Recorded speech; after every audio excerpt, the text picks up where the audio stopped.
Então vamos lá para mais uma aula. Você reparou aqui que o layout aqui é bem propício da geração Z, né? Celular, tudo bonitinho. Mas é para você já ir percebendo. Isso aqui tem um propósito. É para você ir percebendo e como é que é a vida do adolescente. Como é que ele te enxerga? Ele te enxerga como se fosse pelas lentes de um celular, né?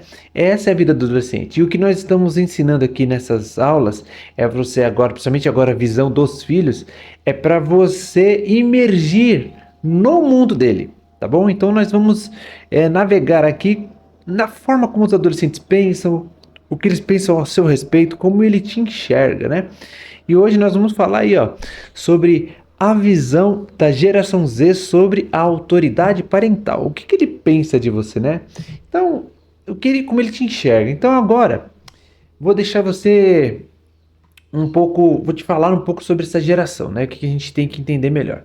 Essa geração chamada geração Z, ela é formada por jovens nascidos, assim, ó, com o celular na mão, ali entre 90 e 2010, mais ou menos, cresceu num mundo completamente diferente daquele que a gente conheceu. Eles foram criados com acesso instantâneo às informações, tudo muito rápido, em tempo todo, e mais do que isso, expostos a uma diversidade de opiniões, como nenhuma outra geração teve. Essa geração ela é muito diferente por isso.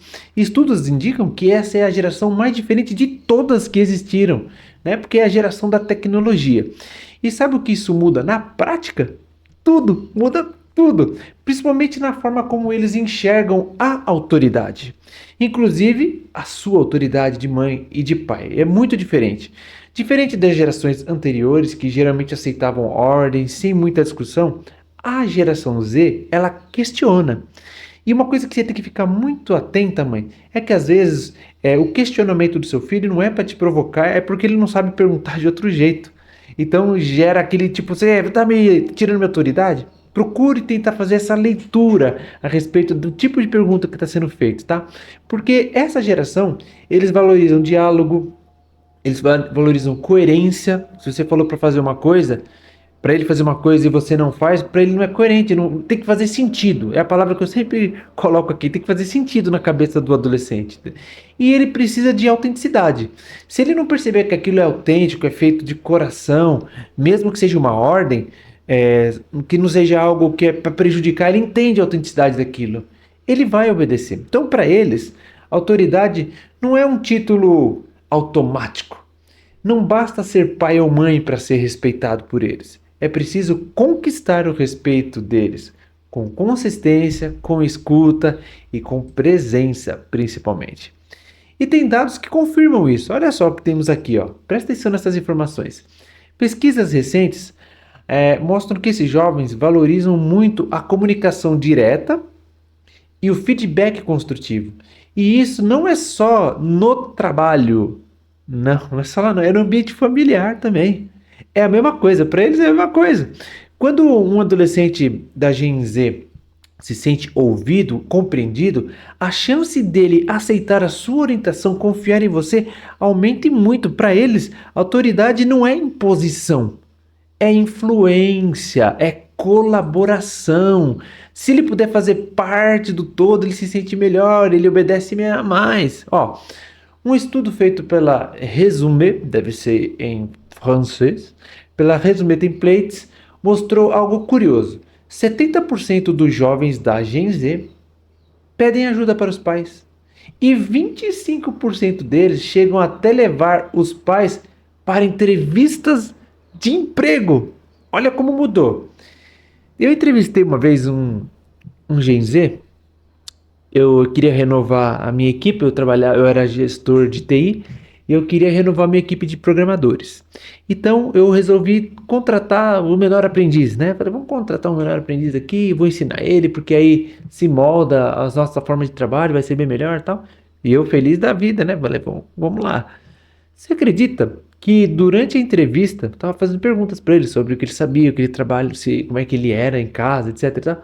Ele me interrompeu assim, do nada, e falou assim, deixa eu só perguntar uma coisinha antes, pra gente... Olha só aí, olha que abuso. Só pra gente adiantar, aqui nessa empresa, eu vou ter folga de sexta-feira, pelo menos uma vez por mês? Eu falei, hã? Não, não é assim. A gente trabalha com banco de horas, porque para ele fala, tá bom, eu queria saber então dos benefícios. Que benefício que eu vou ter? Eu vou ter plano de saúde? Qual? Qual é o modelo do plano de saúde? Se eu vou ser atendido nos melhores hospitais? Eu falei, nossa. Aí expliquei o plano que tinha. Tava com paciência até então, né? E aí ele falou assim, só que é o seguinte, ó, minha produção é muito melhor em home office. Eu nunca tinha trabalhado. Minha melhor produção é home office, tá? Ou seja, o adolescente ele não tá querendo muito que ele seja supervisionado. E esse adolescente, ele tinha 17 anos. Ele foi um adolescente acostumado que ele é o dono da verdade, que todas as coisas estão nas mãos dele a hora que ele quiser. Isso foi refletir aonde? No trabalho. Por isso que em casa e no trabalho por um Gen Z é a mesma coisa. Então ele está falando comigo como se ele estivesse cobrando dos pais dele algo que o pai dele está devendo para ele, porque o pai sempre deu. E olha, deixa eu falar uma coisa para vocês, pais, mães. As empresas agora estão começando a evitar contratar adolescentes com essas posturas. Prestem muita atenção, tá? Então, orienta, né?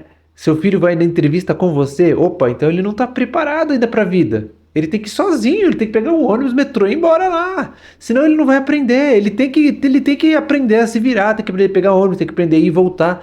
Se você é uma mãe que segura demais, ele está enxergando você como uma pessoa que vai estar sempre do lado dele. Entendeu? Essa é a visão que ele está tendo de você. Você sempre está lá. Por isso que esse rapaz, inclusive, que eu entrevistei, queria trabalhar de home office. Qualquer coisa, o pai e a mãe estão lá. Ele pode fazer a hora que ele quiser. Ele queria, além de home office, folgar de sexta-feira. Então, ele foi acostumado assim.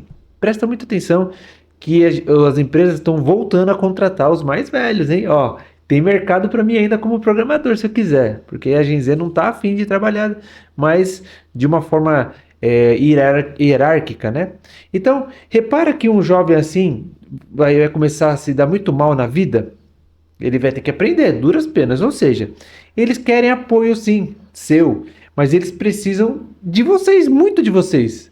Às vezes ele não quer falar, e às vezes é muito grudado, ou às vezes quer se separar de você por outros motivos que a gente falou em outras aulas. Mas eles esperam sempre uma relação diferente, de parceria, não de obediência cega, né? Eles procuram ser parceiros, apesar de tudo.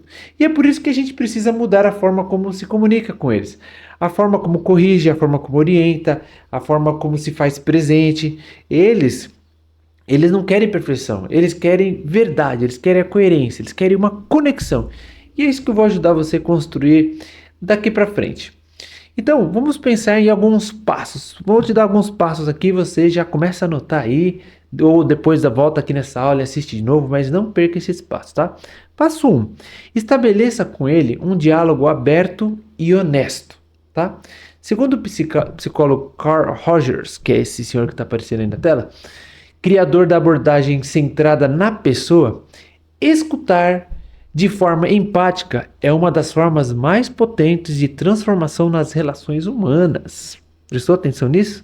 Ou seja, quando seu filho fala e você só pensa em como você vai responder ele, você está ouvindo com a mente, mas não com o coração. A empatia está muito ligada ao coração.